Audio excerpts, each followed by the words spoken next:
Hello दोस्तों, नमस्कार। आज 18 अगस्त 2023 है। तो आज का समसामयिक घटना लेके हम आपके सामने उपस्थित हैं। तो चलिए हम लोग देखते हैं कि क्या क्या चीज आज हो सकता है, क्या क्या क्वेश्चन आप लोग को एग्जाम के दृष्टिकोण से बन सकता है। तो मोबाइल ऐप देखिए, ये एक आपका जल आयोग द्वारा एक मोबाइल ऐप लॉन्च किया गया है। ठीक है, फ्लड बाढ़ मोबाइल ऐप है आपका। जो अगर बाढ़ आता है तो उससे 7 दिन पूर्व ही आपको सूचना मिल जाएगा। तो पहली बार जो है आपके ये ऐप लॉन्च किया गया, दिल्ली से किया गया। उसके बाद दूसरा आपका क्या है ना, एक टिटिका का झील है जो जलवायु परिवर्तन की वजह से, जिसको हनीमून लेक भी कहते हैं, इस लेक पे पूरा पानी सूख चुका है। ठीक है, तो ये बहुत ज्यादा आपका अभी चर्चा में चल रहा है, तो उसके बारे में बात होगा। फिर ये देखिए आपका INS विंध्यागिरी है, जो जंगी जहाज है, 7 जंगी जहाज का जो सीरीज था उसमें से आपका ये छठा है। और आपका ये गार्डन रिच वर्कशॉप जो आपका पड़ता है कलकत्ता में, वहीं से इसका निर्माण किया गया है। इसका अनावरण आपका राष्ट्रपति द्रौपदी मुर्मू जी द्वारा किया गया। अब इस यूनिवर्स को लेकर अभी बहुत ज्यादा विवाद में चल रहा है इंडोनेशिया का जो चयन पैनल करता जो है इंडोनेशिया और मलेशिया का, तो वहाँ की जो भी कन्या या सुंदरियां हैं उसके साथ अभद्र टाइप से कुछ व्यवहार किया गया जो मीडिया में आ रखा है। तो उसी के बारे में बात होगा। जो मिस यूनिवर्स क्या जो इस बार आपका अल सल्वाडोर में जो फिनाले होने वाला है उससे इंडोनेशिया को बाहर कर दिया है। ठीक है, तो ये बात करेंगे। उसके बाद अभी नशा मुक्ति अभियान के तहत मेरा बंगाल नशा मुक्त बंगाल का अभियान द्रौपदी मुर्मू जी बंगाल में जाके अभियान शुरू किए हैं ब्रह्मा कुमारी संस्था के द्वारा, ये बात करेंगे हम लोग। उसके बाद और क्या क्वेश्चन है, और उसके बाद आपका जो है एक बायोडीजल पे क्वेश्चन है कि अभी एक आपका एक तरह से मान लीजिए ना जंगली पौधा है, उसी जंगली पौधा के साथ मिल करके भारत और रूस के वैज्ञानिक ने बायोडीजल को जो है सस्ता बनाने के लिए और ज्यादा तैयार करने के लिए, मतलब दोनों साथ में मिल करके एक काम कर रहे हैं बायोडीजल के लिए। अभी 10 तारीख को बायोडीजल दिवस मनाए थे ना हम लोग, जैव ईंधन दिवस। और ये बायोडीजल जानते हैं पर्यावरण के दृष्टिकोण से बहुत ज्यादा अनुकूल होता है, तो इस पर भारत सरकार ज्यादा से ज्यादा महत्व दे रही है कि ये सारा चीज अगर हो जाता है तो आपके लिए बहुत ज्यादा फायदा होगा। चलिए हम लोग शुरू करते हैं। तो सबसे पहले हम लोग कहाँ से शुरू करेंगे? सबसे पहले हम लोग ये क्वेश्चन से शुरू करते हैं। देखिए, क्वेश्चन को समझ लेना पहले शुरुआत अच्छा होता है कि आपको क्या क्या चीज करना है। ठीक है, तो जब करना क्या क्या चीज है तो इससे समझ में आ जाता है कि हम क्या क्या करने वाले हैं। तो सबसे पहले देख लीजिए, आप ये क्वेश्चन देख लीजिए अपना कि आपका क्वेश्चन क्या है। मेरा बंगाल नशा मुक्त बंगाल अभियान जो है आपका शुरुआत किया जाएगा। ठीक है, तो ये इसको देखिए, मेरा बंगाल नशा मुक्त बंगाल अभियान। तो आपको क्या बोले हैं, राष्ट्रपति द्रौपदी मुर्मू जी है इस अभियान का शुभारंभ किए हैं बंगाल से। ठीक है, बंगाल से किए, कहाँ से किए हैं? बंगाल से किए हैं। ठीक है, ये बात जानिए, बंगाल से जो है मेरा बंगाल नशा मुक्त बंगाल अभियान का शुभारंभ राष्ट्रपति द्रौपदी मुर्मू जी किए हैं। ठीक है, कौन सा संस्था? तो ब्रह्मा कुमारी संस्था, ये याद रखना है आपको, ब्रह्मा कुमारी संस्था। ठीक है, ब्रह्मा कुमारी संस्था द्वारा ये काम किया जा रहा है। भारत में जो है नशा मुक्त अभियान भारत कब लॉन्च किया गया था? तो 2020 में किया गया था। इसको भी आपको याद रखना है। ये द्रौपदी मुर्मू जो है हमारे कैमरे राष्ट्रपति हैं, तो क्या कहिएगा? 15वां राष्ट्रपति हैं। ठीक है, दूसरी महिला राष्ट्रपति हैं। ठीक है, क्या है? दूसरी महिला राष्ट्रपति हैं। ठीक है, पहले जो है प्रतिभा सिंह पाटिल थी, और अभी ये जो है, और यही कहेगा कि आदिवासी पहली महिला है। कैसी? आदिवासी पहली महिला है। और कौन सी आदिवासी हैं? तो संथाल कहिएगा। कहाँ की हैं? उड़ीसा की हैं। इतना तो आप लोग जानते होइएगा। ठीक है, उड़ीसा तो जानते हैं। उड़ीसा का मुख्यमंत्री कौन है? अपना पटनायक जी हैं, तो वहीं की उड़ीसा की हैं और संथाल जनजाति की हैं। सबसे पहली बात। और दूसरी बात है कि आजाद भारत में पैदा होने वाली पहली महिला है, और सबसे कम उम्र की राष्ट्रपति भी बनी है ये भी आप जानते चलिएगा। ठीक है, और इसका जो है ये शपथ ग्रहण कब की है? तो 25 जुलाई, ये याद रखिएगा, 25 जुलाई 2022 को हम लोग का चीफ जस्टिस रमन्ना जी थे, वही करवाए हैं इसको। ठीक है, रमन्ना जी, तो ये भी जान जाइएगा। अब देखिए, ये जो है शपथ ग्रहण जो करता है राष्ट्रपति, अपना शपथ ग्रहण जो करता है तो आर्टिकल कितना में? 60 में करता है। ये भी याद रखिएगा, आर्टिकल 60 में। थोड़ा सा अब राष्ट्रपति, देखिए राष्ट्रपति के बारे में थोड़ा सा बता देते हैं। आर्टिकल कब से कहाँ तक है थोड़ा सा आपको बताते हैं। शपथ के तो बारे में जान गए कि 60 में शपथ है और 61 में जो है महाभियोग है। ठीक है, महाभियोग तो जानते हैं कि दिवालिया हो जाए या फिर ये असक्षम हो जाए, ठीक है, तो इस टाइप का होगा तो इस पर महाभियोग लग सकता है, जानते हैं। ठीक है, और महाभियोग लोकसभा या राज्यसभा दोनों जगह कहीं भी आ सकता है राष्ट्रपति पर। ठीक है, उपराष्ट्रपति पर जब भी आएगा तो राज्यसभा में आएगा, लोकसभा में नहीं आएगा। ठीक है, मगर इस पे जो है आपका दोनों जगह में आ सकता है। तो 61 पे महाभियोग हो जाएगा, 60 पे शपथ लेगा, और 62 में जो है आर्टिकल 62 के तहत क्या हो जाएगा? आर्टिकल यानी 6 महीना के भीतर आपको क्या करना है? राष्ट्रपति पद का निर्वाचन कर लेना है। तो थोड़ा सा इसका आपको दशा और दिशा भी बता देते हैं कि कहाँ पे इसका क्या सीन है। थोड़ा सा ले लेते हैं एक पेज और आपको बता देते हैं। भारत का एक निर्वाचित राष्ट्रपति होगा, ये बात जानते हैं कि हम लोग गणतंत्र हैं। ठीक है, हम लोग का जो अनुवांशिक कुछ भी नहीं है, जो भी होगा हेड ऑफ द स्टेट होगा। हेड ऑफ द स्टेट होगा तो क्या होगा, निर्वाचित होगा। ये बात आप लोग जानते हैं, हेड ऑफ द स्टेट निर्वाचित होगा। तो कौन सा आर्टिकल देखिए, आर्टिकल कितना, आर्टिकल 52 में जो है भारत का एक राष्ट्रपति होगा। क्या हो जाएगा, भारत का एक राष्ट्रपति होगा, भारत का एक निर्वाचित राष्ट्रपति होगा। ठीक है, क्या निर्वाचित राष्ट्रपति होगा, ये बात आप लोग जानते हैं। ठीक है, भारत का एक क्या होगा, निर्वाचित राष्ट्रपति होगा। आर्टिकल वहां किसमें राष्ट्रपति होगा, एक निर्वाचित राष्ट्रपति होगा भारत का, आर्टिकल 52 में। फिर आप आइए आर्टिकल किसमें, आर्टिकल 53 में कार्यपालिका का प्रमुख होगा। कार्यपालिका जानते हैं आपका जो है क्या बोलते हैं, शक्ति का पृथक्करण का सिद्धांत जो है आपका दिया था। ठीक, उसमें क्या है, विधायिका है, कार्यपालिका है, न्यायपालिका है कि नहीं है, मोंटेस्क्यू द्वारा दिया गया था, है ना, शक्ति का पृथक्करण सिद्धांत। तो यही है, तो कार्यपालिका का प्रमुख होगा आर्टिकल, यानी कोई भी कार्य किया जाएगा वो देश में हो या विदेश में हो तो किसके नाम पे होगा, राष्ट्रपति के नाम होगा। क्यों कि राष्ट्रपति क्या है, हेड ऑफ द स्टेट है, और हेड ऑफ द स्टेट का निर्वाचित होगा। ठीक है, किसके द्वारा, लोकसभा, राज्यसभा और विधानसभा द्वारा। ठीक है, और कैसा प्रणाली होता है ये, प्रत्यक्ष ना होकर के निर्वाचन प्रणाली या प्रत्यक्ष निर्वाचन प्रणाली होता है। और कोई भी काम होगा तो इसी पे होगा। तो ये वास्तविक कार्यपालिका कहेगा, तो आपको आंख बंद करके बोलना है किसका, प्रधानमंत्री। और ऐसे कार्यपालिका कहेगा, प्रमुख कार्यपालिका कहेगा कि राज्य का जो है प्रमुख कार्यपालिका का कौन होगा, तो आपका राष्ट्रपति होगा। कितना आर्टिकल में, 53 में। तो 53 कार्यपालिका का प्रमुख होगा। क्या हो जाएगा, कार्यपालिका का प्रमुख होगा। आपका प्रमुख होगा कौन, कार्यपालिका का प्रमुख होगा। ये बात आप जानते चलिए। ठीक है, आर्टिकल 54 में आइए। आर्टिकल 54 में क्या है, 54 में क्या है, निर्वाचन मंडल। देखिए कोई भी अभी क्या बोले कि अप्रत्यक्ष निर्वाचन प्रणाली होता है। अप्रत्यक्ष में क्या होता है, डायरेक्ट जनता ना दे करके जनता का प्रतिनिधि देगा। तो जनता का प्रतिनिधि को लोकसभा में, राज्यसभा और विधानसभा, ये क्या है, जनता का आपका जो भी है, जनता ही द्वारा तो इसको चुना गया है। ठीक है, तो जनता का जो प्रतिनिधि होगा वही उसके निर्वाचन मंडल में होगा। तो निर्वाचन मंडल में कौन कौन होगा, तो समझ जाइए, पहले लोकसभा होगा, ठीक है, राज्यसभा होगा और विधानसभा होगा, यानी एमएलए जिसको बोल सकते हैं। ठीक है, तो एमएलए होगा, ये सारा चीज होता है और ये सारा निर्वाचित होगा। इसमें होता है ना 12 गो राज्यसभा में मनोनीत होता है, ये नहीं करेगा। क्यों, अब जो आदमी खुद मनोनीत करता है, क्योंकि मनोनीत करता है कौन, राष्ट्रपति द्वारा। अब जिसको जो मनोनीत करेगा वो उसको वोट देगा, तो बोल सकता है ना कि ये जो है दोनों में मिला जुला हुआ है। अगर हम वोट दे देंगे तो फिर सॉरी, हम अगर इसको निर्वाचित करेंगे तो ये हमको वोट देगा, तो चलो हम इसको निर्वाचित कर देते हैं ना, इस तरह से कंट्रोवर्सी। तो जो भी निर्वाचित सदस्य होगा इसके पैनल में, इसके निर्वाचन में भाग नहीं लेगा।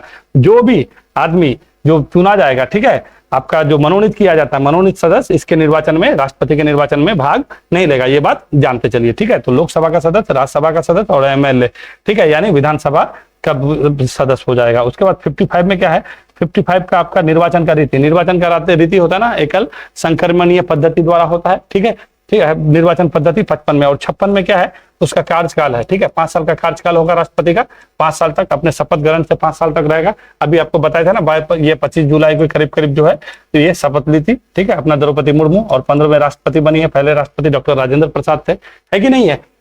उसके बाद पद में रहते हुए 2 राष्ट्रपति का मृत्यु हो जाता है, आपका एक जाकिर हुसैन, एक फखरुद्दीन अली अहमद। ठीक है, फखरुद्दीन अली अहमद के समय में ही आपका क्या इमरजेंसी लगता है, 25 जून 1975 को, इंदिरा गांधी के समय में। ठीक है ना, तो ये 56 हो जाएगा आपका।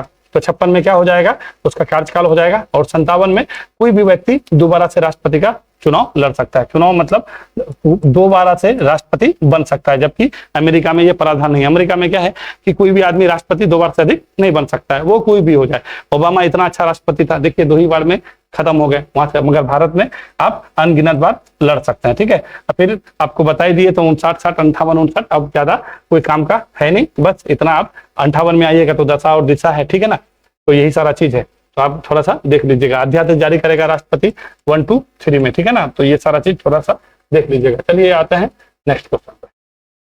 अगला क्वेश्चन आपका है कि किस देश के वैज्ञानिक ने जैव ईंधन, क्या है, किस देश के वैज्ञानिक ने जैव ईंधन में सुधार के लिए एक विषैली जंगली पौधे के बीच से बायोडीजल के उत्पादन में सुधार की विधि विकसित किया है। तो देखिए बायोडीजल में अभी आपको बताए हैं, बायोडीजल क्या है, कार्बन को 0 मतलब CO2 का जो है उत्सर्जन कम से कम हो, क्या हो, कम से कम हो। अगर कम से कम CO2 का उत्सर्जन होगा तो हमारा क्या हो जाएगा, जो जलवायु परिवर्तन की वजह से जो घटना हो रहा है, मौसम से पहले बारिश होना, मतलब ज्यादा से ज्यादा गर्मी होना, ठीक है, बिना मौसम के वो मौसमी घटना जो होता है, यही तो जलवायु परिवर्तन है। ठीक है, जिससे जितना भी धरती पे जीव है सब कुछ संकट में आ गया है। ठीक है। तो इसी को लेकर के अभी जब आप पूरे विश्व में जितने भी देश हैं सबको इसी का एक पहल चल रहा है कि कम से कम चीजों का जीवाश्म ईंधन का यूज किया जा सके, नेट जीरो कैसे भी हासिल किया जा सके। देखिए अलग अलग सम्मेलन होता है, तो उसी को लेके ये बहुत ज्यादा महत्वपूर्ण बात है। तो इसी को लेके हम आपको बताना के प्रयास कर रहे हैं कि वैसे एक जंगली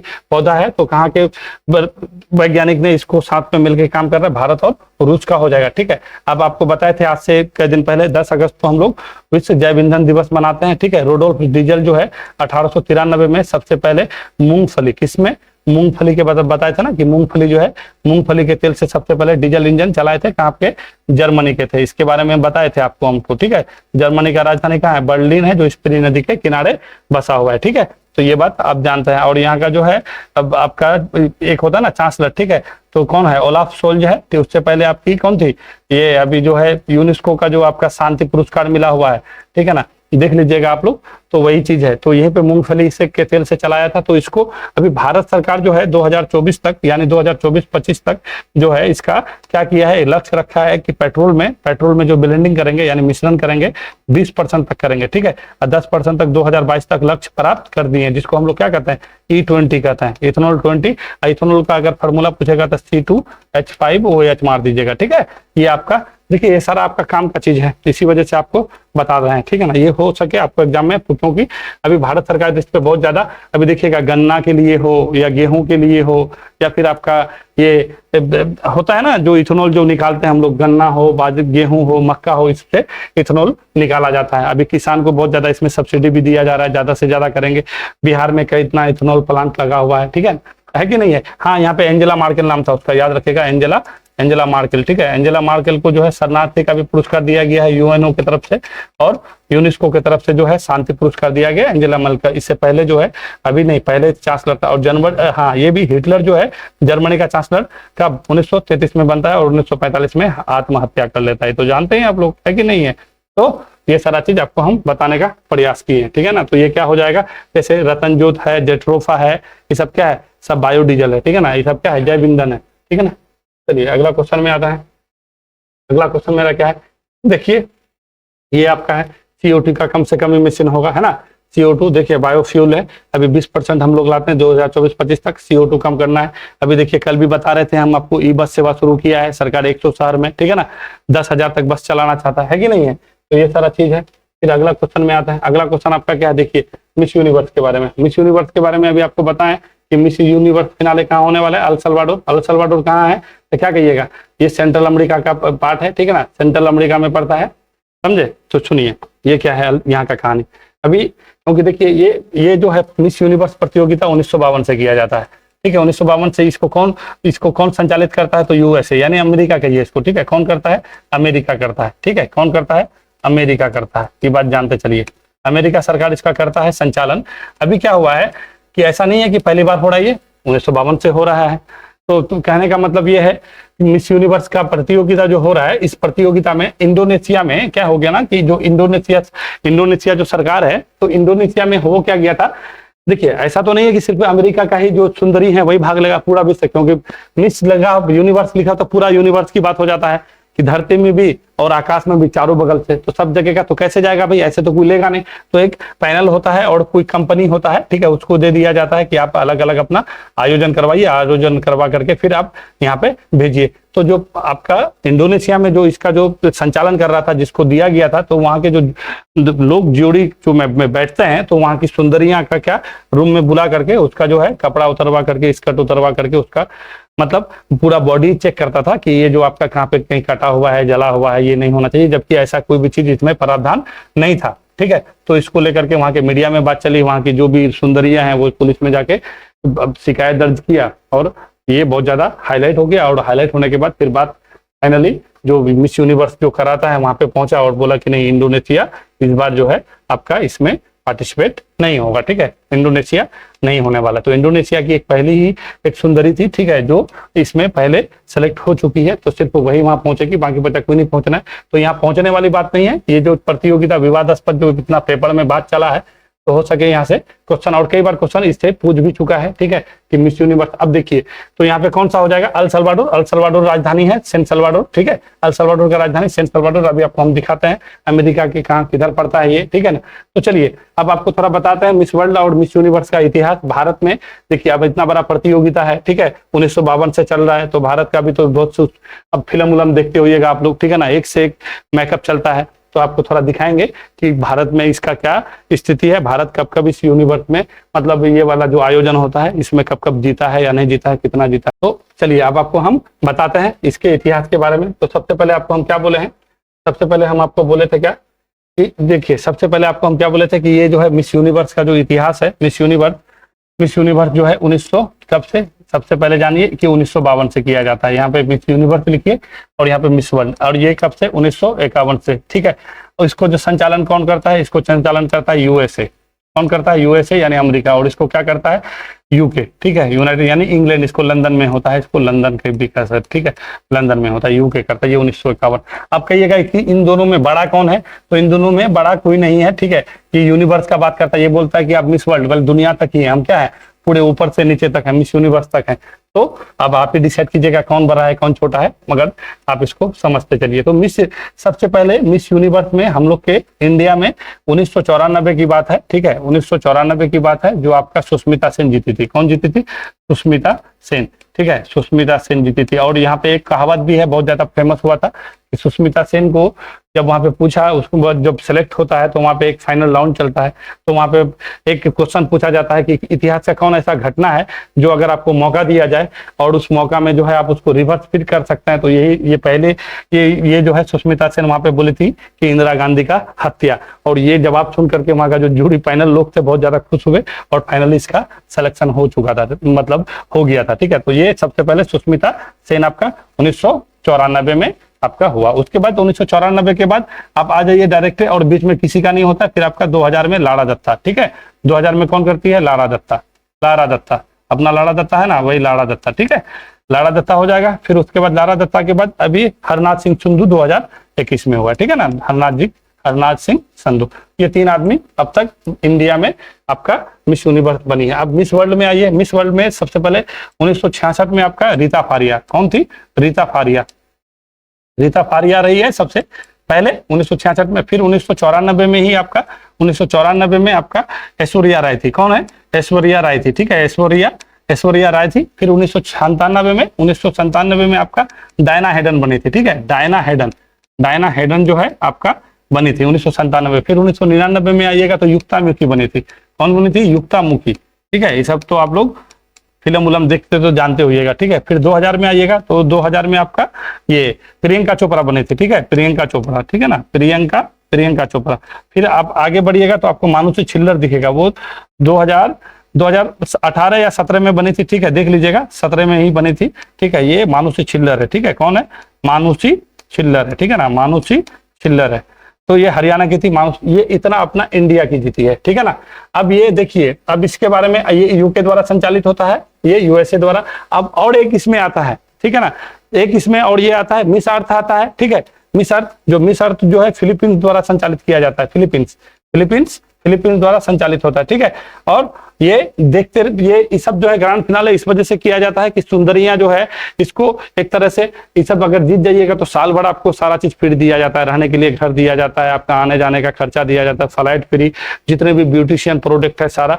और इसमें बनने का क्या क्या क्राइटेरिया है थोड़ा सा ये भी बताते हैं। उम्र जो 17 से 28 साल तक होना चाहिए, ठीक है, आपका शादीशुदा नहीं होना चाहिए, ठीक है, आप गर्भवती नहीं होना चाहिए, आपके पास बच्चा नहीं होना चाहिए, ठीक है ना।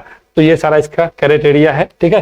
चलिए इतना सारा चीज आपको हम बता दिए हैं, अब आगे क्वेश्चन में आता है, ठीक है ना। तो अभी कौन है, अभी एल गैब्रियल है, ठीक है, मिस यूनिवर्स बनी हुई है, ठीक है। अभी इंडिया से भी पार्टिसिपेट होने जाने वाला है। यहीं पे आपका है, देखिए यहीं पे है अल सल्वाडोर। कहाँ चलो इसको बड़ा हुई है आप, ठीक है, देखिए ये देख रहे हैं आप, यहीं पे आपका अल सल्वाडोर है, देख रहे हैं, ये आपका अल सल्वाडोर का राजधानी सेन सल्वाडोर है। यहाँ पे आपका मैक्सिको है, मैक्सिको उसके बाद ग्वाटेमाला है, फिर अल सल्वाडोर है, यहाँ पे होंडुरस है, होंडुरस के बाद निकारागुआ है, कोस्टारिका है, पनामा है, ठीक है। तो ये थोड़ा सा यहाँ पे सब सेंट्रल अमेरिका में आता है। देखिए मैक्सिको से शुरू होकर के पनामा तक यहाँ कहिएगा तो इसको क्या मध्य अमेरिका में कहिएगा, और सेंट्रल अमेरिका ग्वाटेमाला से शुरू होता है, और कहाँ तक, पनामा तक। लैटिन अमेरिका कहिएगा तो आपका मध्य अमेरिका से शुरू होकर, सॉरी सेंट्रल अमेरिका से शुरू होकर के दक्षिण अमेरिका तक, इसको क्या कहते हैं, लैटिन अमेरिका कहते हैं। तो इसका राजधानी थोड़ा सा देख लीजिएगा। तो क्या कहिएगा, अल सल्वाडोर का राजधानी सेन सल्वाडोर, ठीक है। होंडुरस का राजधानी तेगुसिगल्पा, ठीक है। ये था। उसके बाद बेलीज का राजधानी, यहाँ पे एक बेलीज है, बेलीज देखिए, बेलीज का राजधानी बलमापोन है। यहाँ पे दो ऐसा देश है अमेरिका महादेश का, टोटल दो ही देश ऐसा है जो एक ही महासागर से सीमा साझा करता है, ठीक है। तो एक हो जाएगा आपका बेलीज और दूसरा हो जाएगा अल सल्वाडोर। तो ये दोनों को याद रखना, नहीं तो बाकी बच्चा जितना देश है वो दोनों महासागर से सीमा साझा करता है। इधर अटलांटिक महासागर है, इधर प्रशांत महासागर है, ठीक है। तो ये थोड़ा सा आप लोग देख लीजिएगा। देखिए ज्योग्राफी पढ़ाने आए नहीं है सर, ज्योग्राफी पढ़ाएंगे, नहीं तो कहिएगा कि सर टाइम ले लिए, ठीक है। चलिए अगला चलते हैं। यहाँ पे क्या है क्वेश्चन आपका, राष्ट्रपति द्रौपदी मुर्मू द्वारा कोलकाता से किस युद्धपोत का अनावरण किया गया। देखिए अभी आपको जंगी जहाज के बारे में बता रहे थे, जंगी जहाज को इसी वजह से जानना है क्योंकि देखिए अभी हम लोग का जो भी पड़ोसी देश है ना, इंडो पैसिफिक को लेके हमेशा चर्चा में रहता है। तो यहाँ पे होना जरूरी है। इसमें जो है आपका ब्रह्मोस मिसाइल है, जो भी बड़ा मिसाइल है, इससे आप जो है क्या कर सकते हैं, प्रक्षेपण कर सकते हैं, दाग सकते हैं, ठीक है। ये प्रोजेक्ट 70 के तहत काम किया जाता है। किसे, प्रोजेक्ट 70 के तहत काम होता है, 17, ठीक है। यहाँ पे लिखा हुआ भी है आपका, ठीक है। Project 70A alpha, 70A alpha भी लिख लीजिए, ये भी ठीक रहेगा, ठीक है। और ये क्या, गार्डन रिच वर्कशॉप द्वारा निर्माण किया गया था इसका, ठीक है। ये टोटल 7 को जंगी जहाज बनाना है, जिसमें से ये 6ठा है, ठीक है। जैसे आपका INS दूनगिरी है, ठीक है, INS विंध्यागिरी है, ये सब सारा इसी का सीरीज में आता है। देख रहे हैं बहुत आधुनिक तौर पर बनाया गया है इसको, ठीक है ना, बहुत आधुनिक तौर पर। तो इसका जो है राष्ट्रपति द्रौपदी मुर्मू जो है हुगली नदी के तट पर, इसका जो है हुगली नदी के तट पर, देखिए हुगली नदी कौन है तो जानते हैं, ये जो है अपना गंगा नदी आगे जाकर के इसका 2 शाखा कट जाता है, ठीक है। तो हुगली नदी आगे में जाकर के बंगाल के खाड़ी में अपना मुहाना बनाता है। तो ये आपका गंगा का ही ये मतलब जलधारा है जो आगे जाकर के दो धारा में कट जाता है। तो यही हुगली नदी पे जलावतरण किया गया है। INS कौन हो जाएगा, विंध्यागिरी हो जाएगा, ठीक है। प्रोजेक्ट कहेगा कि INS विंध्यागिरी द्रौपदी मुर्मू कहाँ से अनावरण किया गया था, क्या कहिएगा, कलकत्ता से, ठीक है। कौन सा इसको बनाया है कंपनी, तो क्या कहिएगा, गार्डन रिच वर्कशिप कलकत्ता बनाया है। कौन सा प्रोजेक्ट के तहत बनाया है, तो प्रोजेक्ट 70 अल्फा के तहत बनाया गया है, ठीक है। किस नदी में अवतरण किया गया जलावतरण, तो हुगली नदी में किया गया। हुगली नदी किसके जलधारा का वो है, तो गंगा नदी का है, ठीक है ना। आप लोग ये सब जानते हैं, ठीक है ना। चलिए अब आगे चलते हैं, देख लीजिए थोड़ा सा इसको भी देख लीजिए। देखिए कितना सुंदर लग रहा है, ठीक है। दुश्मन का छक्का छुड़ाने के लिए तैयार है, ठीक है। देख रहे हैं इसी को जो है जलावतरण किया है राष्ट्रपति द्रौपदी मुर्मू। अच्छा अभी हम लोग का जो है नौसेना अध्यक्ष कौन है, R हरिकुमार है। आप लोग जानते हैं R हरिकुमार, ठीक है। सब चीज जानते चलिएगा क्योंकि एग्जाम में पूछ देता है, ठीक है। एडमिरल हम लोग का कौन है, R हरिकुमार है नौसेना। और मनोज पांडे जी हैं, मनोज पांडे क्या है, थल सेना के हैं, ठीक है। और अनिल चौहान जो है कौन, CDS है, ठीक है। चीफ डिफेंस स्टाफ है ना, CDS है ना, ठीक है, CDS है। और आपका वायुसेना अध्यक्ष कौन है ना, VR चौधरी है, ठीक है ना। तो ये चीज थोड़ा सा देखते चलना है, ठीक है। चलिए आगे क्वेश्चन में आइए। आगे क्वेश्चन में क्या है, ये देख रहे हैं फ्लड बार मोबाइल ऐप आयोग मतलब किस आयोग द्वारा लॉन्च किया गया, तो अभी आपको हम बोले थे जल आयोग द्वारा, राष्ट्रीय जल आयोग द्वारा इसका जो है अब लॉन्च करवाया गया है। और ये आपका आदमी जो देख रहे हैं इसका नाम है पुष्पिंदर बोहरा, ठीक है। पुष्पिंदर बोहरा है। राष्ट्रीय जल आयोग का स्थापना 2001 में होता है। ये क्या इसका काम है कि जैसे बार बार आ जाता है ज्यादा पानी, अभी देखिए हिमाचल प्रदेश और पंजाब में जो है वहां पे बहुत ज्यादा बाढ़ आया हुआ है। ब्यास नदी का जो पानी है, ब्यास नदी का जो पानी है ना, पूरा एकदम पंजाब को परेशान करके रखा है, ठीक है। तो पंजाब, हिमाचल प्रदेश, उत्तराखंड में अभी इस बार बहुत ज्यादा भूस्खलन हो रहा है और बारिश हो रहा है। तो ये क्या करेगा ना कि 7 दिन पहले जो है, 7 दिन पहले पूर्वानुमान दे देगा कि वहां पे बारिश आने वाला है। इससे क्या है, जो भी उससे लाभान्वित जो भी आदमी अगर बाढ़ जिस एरिया में बाढ़ आएगा तो वहां के लोगों को समय मिल जाएगा और वो एक जगह से दूसरे जगह पलायन आराम से हो सकते हैं, या फिर सरकार उसको जो है एक दूसरे जगह शिफ्ट आराम से कर सकता है। तो ये ऐप का बहुत ज्यादा ही महत्व है, ठीक है। और ये किसको, राष्ट्रीय जल आयोग द्वारा इसका जो है अनावरण किया गया है, दिल्ली से किया गया है। यही है आपका क्या, जल आयोग का अध्यक्ष कौन है, तो पुष्पिंदर बोहरा है, ठीक है। चलिए ये आपका मोबाइल है, देख लीजिए। ये आपका जल आयोग में जो है यही आपका फ्लड बार ऐप है, ठीक है ना। ये आपने देखना चाहिए। अब आइए, ये क्या है, अगला क्वेश्चन आपका क्या है, दक्षिण अमेरिका का सबसे बड़ा मीठा पानी का झील। देखिए मीठा पानी का सबसे बड़ा झील कहेगा तो सुपीरियर झील कहिएगा, ठीक है। मगर ये दक्षिण अमेरिका का खा रहा है। देखिए यहाँ पे आपको हम दिखाते हैं दक्षिण अमेरिका और उत्तर अमेरिका कहाँ चला गया है कि नहीं है, होना तो चाहिए। यहाँ पे आप लोग के लिए हम रखे थे। देखिए इसको पहले आप देखिए, ये आप मैप देख रहे हैं, ये मैप देख रहे हैं, देखिए ये है उत्तरी अमेरिका, ये है दक्षिणी अमेरिका, ये है अफ्रीका, ये एशिया, सॉरी ये है यूरोप, और ये है एशिया, ये ऑस्ट्रेलिया है, ठीक है। तो ये यहाँ पे आपको बताया था ना, अमेरिका, मिडिल मतलब मध्य अमेरिका, सेंट्रल अमेरिका और लैटिन अमेरिका, ये यहाँ से टोटल मिला करके होता है। तो यहीं पे आपका सबसे बड़ा इस वाला महादेश का अगर पूरा कहेगा कि पूरे में सबसे बड़ा मीठे पानी का झील कहाँ है, तो यहाँ पे सुपीरियर झील है, 5 फिंगर लेक है, ठीक है। यहाँ पे लेक है 5 गो है, ठीक है, मिशिगन है, सुपीरियर है, ईरी है, उंटूरी है, ठीक है। तो यहाँ पे आपका ये चीज है। तो यहाँ के सबसे मीठा पानी का झील कहेगा तो आपका यहाँ पे हो जाएगा आपका कौन, सुपीरियर झील। मगर दक्षिण अमेरिका कहेगा तो आपका सबसे मीठे पानी का बड़ा झील हो जाएगा आपका लेक टिटिकाका। और विश्व के सबसे ऊंचाई पर स्थित झील है ये आपका लेक टिटिकाका। लेक टिटिकाका का है पेरू और बोलिविया के बीच में। अब ये क्यों चर्चा में आया है, देखिए अभी यहाँ का जो है इस झील का जो है पानी ना सोख रहा है, इसको हनीमून लेक भी कहते हैं। लोग जो है घूमने के पर्पज से, क्योंकि सबसे ऊंचा में है और देखने में सुंदर भी लगता है कि नहीं है, तो इसी वजह से लोग यहाँ पे बहुत जाते हैं हनीमून लेक के नाम से। अब अगर आपको कहेगा कि विश्व में हनीमून लेक के नाम से किसको जाना जाता है, तो लेक टिटिकाका मारिएगा। कहाँ पे है ये, पेरू और बोलिविया में है। यहाँ पे देखिए इंडिज पर्वत का विस्तार है, इधर से ही आपका जो है अमेजन नदी बहता है कि नहीं है। यहाँ पे गोमेरा का वो झील है कि नहीं। ये वाला आप देखिए इधर से होकर के आपका यहाँ से है ना, यहाँ पे आपका 0 डिग्री जाता है, ऐसे करके 0 डिग्री जाता है। इक्वाडोर है, कोलंबिया है, फिर आपका आगे में ब्राजील है, होते हुए फिर आपका यहाँ पे पश्चिमी सहारा से होकर के यहाँ पे आपका इधर से निकलता है। देखिए बड़ा हो रहा है, इसको पहले छोटा करना पड़ेगा, ठीक है। तो चलिए क्वेश्चन पे आते हैं। तो यहीं पे सबसे बड़ा झील आपको हम दिखाने के लिए ये चीज यहाँ पे लाए हैं, ठीक है ना। देखिए यही क्वेश्चन था ना आपका, दक्षिण अमेरिका का सबसे बड़ा मीठे पानी का झील कौन सा हो जाएगा, तो लेक टिटिकाका हो जाएगा। लेक टिटिकाका आपको हम बता ही चुके हैं, बता चुके हैं ना, ये आपका बता चुके हैं आपको लेक टिटिकाका। देखिए यहीं पे है आपका लेक टिटिकाका है कि नहीं। ये आपका पेरू है, ठीक है, ये आपका बोलिविया है। पेरू का राजधानी लीमा होता है और बोलिविया का राजधानी लपाज है। ये उत्तरी अमेरिका, सॉरी दक्षिणी अमेरिका का ये टोटल देश है। यहाँ से शुरू कीजिएगा, वेनेजुला है, गियोना है, डच गियोना है, फिर आपका ये ब्राजील है, ब्राजील के बाद आपका अर्जेंटीना है, फिर चिली है, इधर इक्वाडोर है, हाँ कोलंबिया है। ये सारा चीज आपका टोटल यहाँ पे इसमें इस कंटिनेंट में टोटल 13 देश है, ठीक है। कितना देश है, 13 देश है, ठीक है। ये सारा यहाँ से जो है आपका होकर के इस ये वाला महादेश से 2 रेखा कहेगा कि कर्क रेखा और ये सॉरी मतलब 0 डिग्री और मकर रेखा, 2 रेखा होकर इस पे गुजरती है, ठीक है ना। यहाँ से होकर के आपका 0 डिग्री जब इक्वाडोर हो जाएगा, फिर आपका कोलंबिया हो जाएगा, फिर ब्राजील होते हुए ये निकलता है आपका कौन, 0 डिग्री, ठीक है। चलिए अगला क्वेश्चन, अगला क्वेश्चन आपका क्या है, जलप के बारे में बता दिए थे, एनडीआरएफ चलिए खत्म हो गया शायद, और आपका क्वेश्चन नहीं, आईएनएस विद्यागिरी बता ही चुके हैं, और आपका कुछ है नहीं, ठीक है। ग्रांड फिनाले बता ही चुके थे, और कुछ है क्या, नहीं है। चलिए तो आज के लिए इतना ही, ठीक है ना, आज के लिए इतना ही। फिर हम लोग कल मिलते हैं कुछ नया समसामयिक घटना लेके। हम जो भी क्वेश्चन लेके आते हैं आपको करंट के लिए सिर्फ पेपर के रेफरेंस से क्वेश्चन लाते हैं, और जो क्वेश्चन आपका न्यूज नेशनल इंटरनेशनल न्यूज में चलता है, नेशनल इंटरनेशनल न्यूज़पेपर में जो आपका आता है ना पेपर में, जो बहुत ज्यादा हिट रहता है, जहाँ पे कई जगह बात होता चलता रहता है, तो हम ऐसे ही न्यूज को लेके आते हैं। अलबल क्वेश्चन आपके सामने हम नहीं लाते हैं, जो क्वेश्चन एग्जाम में पूछता भी नहीं है।